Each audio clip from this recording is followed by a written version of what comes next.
Tired of looking washed out and two-dimensional on video calls? What if you could appear more present and engaged, like you're actually in the room? What if you could stand out from a sea of flat backgrounds and be actually memorable? And what if you could express your personality and style in virtual meetings and remain workplace appropriate? I'm Julie Hanson, and I believe that you shouldn't have to lower your style standards simply because you're meeting virtually rather than in person.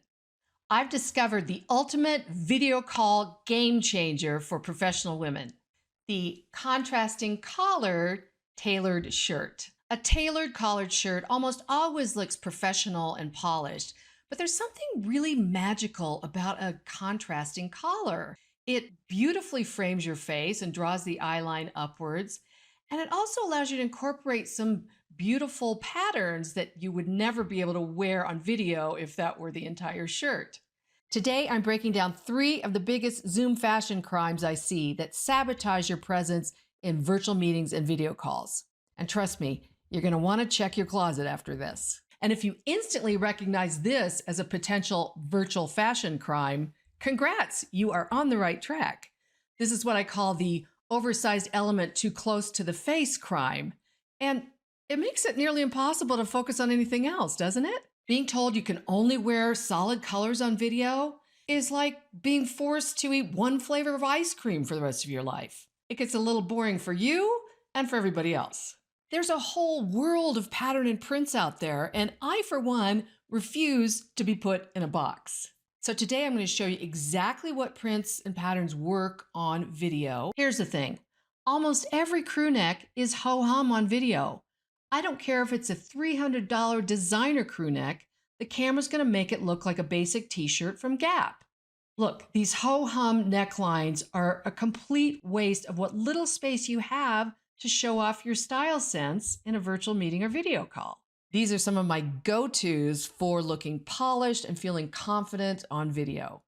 So this choker neckline is like getting 2 necklines for the price of 1, and it's absolutely genius on video calls.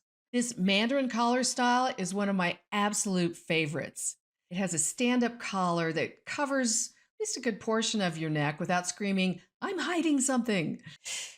Brr! If you're like me, you may need a cardigan on standby year-round in your office.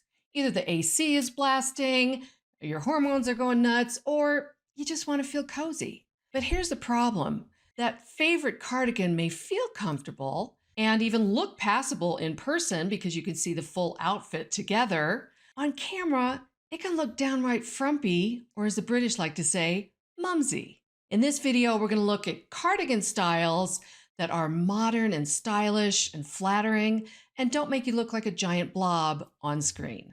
These wardrobe choices can sabotage your virtual presence. They undermine your credibility and steal attention away from what really matters, which is you and your message and the impact you have on your audience. Designers are still living in 2019, but we're not. Virtual meetings are here to stay, and they're a daily reality for many of us women in business, and our wardrobes need to keep up. So I'm here to help you do that. If you're new here, please consider subscribing to get virtual style tips, shopping suggestions, and ideas on how to improve your virtual presence.